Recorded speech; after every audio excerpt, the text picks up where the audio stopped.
ఏదేమైనా 2009, 2014 ఎన్నికల్లో 2 సార్లు ఓటమి చెందిన తోబుర్తి ప్రకాష్ రెడ్డి గారు ఆర్థికంగా చితికిపోయారు. ఇక పైకి లేయడం కష్టం. అందులోనూ పరిటాల సునీతమ్మ మంత్రిగా ఉన్నారు. ఇక సునీతమ్మను ఎదుర్కోవడం కలే. తోబుర్తి ప్రకాష్ రెడ్డి ఎమ్మెల్యే కావడం కూడా ఒక కలే అంటున్నారు. ఇప్పుడు తెలుగుదేశం పార్టీ వాళ్ళు ఆ విధంగా భావించుకుంటూ ఉండడం మాకు మంచిదే. ఎందుకంటే వాళ్ళ ఓవర్ కాన్ఫిడెన్సే మాకు స్ట్రెంగ్త్. ఇప్పుడు ఒక 50-50 ఫార్ములా అనేసి లోకేష్ బాబు ఒకటి రెడీ చేసినాడు. ఆయన ఫార్ములా ఏమంటే వైఎస్ఆర్ వాళ్ళ దగ్గర డబ్బులు లేవు, ఒక 40 నుంచి 45 సీట్లు ఎట్లా తిరిగి రామారావుని చూసో ఇది తెలుగుదేశం పార్టీని చూసో సైకిల్ గుర్తుని చూసో గెలుస్తాము.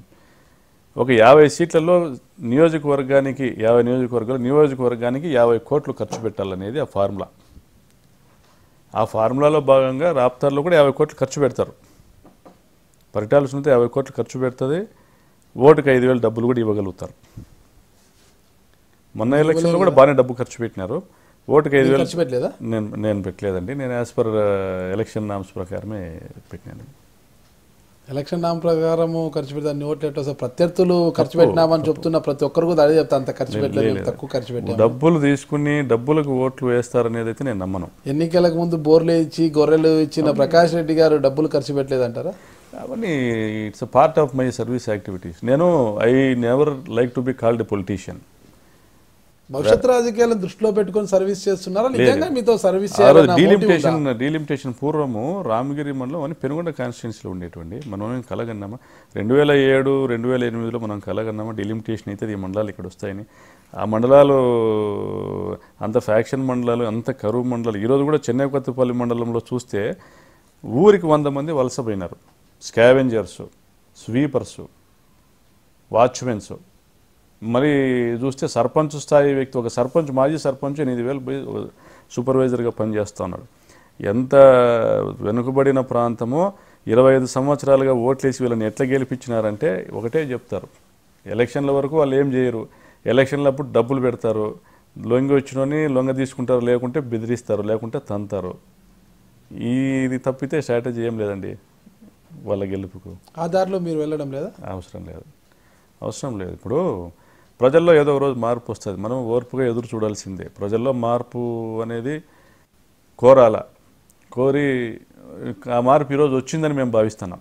ప్రకాష్ రెడ్డి గారు ఇప్పుడు కనుమరుగైపోతున్నారు, అసలు కనిపించడం లేదు. సునీతమ్మ గారు చూస్తే మండలానికి ఒక ఇన్ఛార్జిని పెట్టి మొత్తం పరిపాలన సాగిస్తున్నారు. ప్రజా సమస్యల కోసం ప్రత్యేక కార్యాలయాన్ని ఏర్పాటు చేశారు. ఎక్కడికక్కడ సమస్యలు పరిష్కరింపజేస్తున్నారు. ఇక తోబుర్తి ప్రకాష్ రెడ్డి వచ్చి చేసేది ఏముంది అంటున్నారు కదా. నేను ఒకటి చెప్తానండి, రాజకీయాల్లో ఉన్న వాళ్ళు మీరు ఎంతమందిని ఇంటర్వ్యూలు చేస్తున్నా, ప్రభుత్వాలు మీకు మండల ఆఫీసులోను, ఎంఆర్ఓ, ఎండిఓ ఆఫీసులోను, పోలీస్ స్టేషన్లలోనూ యాజ్ పర్ బుక్స్ వాళ్ళు చేయగలిగే పనులు ఆఫీసర్లు చేస్తారు. దానిని చేయకోకుండా ఆపి మా దగ్గరికి రమ్మని ఒక మండలానికి ఒక ఇన్ఛార్జిని పెట్టి పిలిపించుకొని మేము ఫోన్ చేస్తేనే నువ్వు పోవాలా, మేము ఫోన్ చేస్తేనే వాళ్ళు పని చేయాలనే సిస్టమ్ వాళ్ళు పెట్టారు.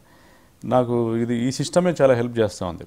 6 మండలాల్లో 6 మంది దొరలను నియమించి దొరల పాలన జరుపుతూ ఉంది పరిటాల సునీత అనేది ఒక అభియోగం ఈరోజు ఆంధ్రజ్యోతిలో కూడా రాసినారు, అన్ని పత్రికల్లోనూ వచ్చింది. అంటే ఓట్ల వరకు మాది బడుగు బలహీన వర్గాల వాళ్ళ పార్టీ, పెత్తనానికి మాత్రం 6 మండలాలకు మీకు అగ్రవర్ణాల వాళ్ళే దొరికినారా, మీ బంధువులే దొరికినారా, ఎవరు మీకు కనపడలేదా ఎవరు కూడా?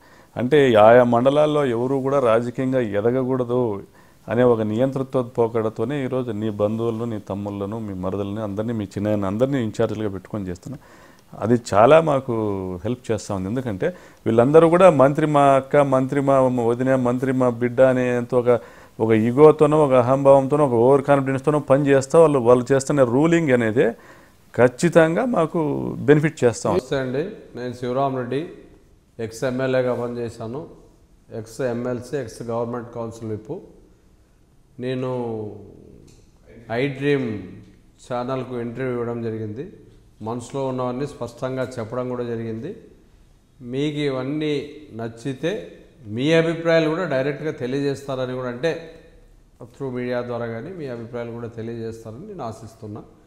ఈ ఐ డ్రీమ్ వీళ్ళు కూడా చాలా మంచి ప్రోగ్రామ్స్ తీసుకుంటున్నారు. భవిష్యత్తులో ఇది కూడా ఇంకా బాగా డెవలప్ కావాలని మనస్ఫూర్తిగా కోరుకుంటున్నాను.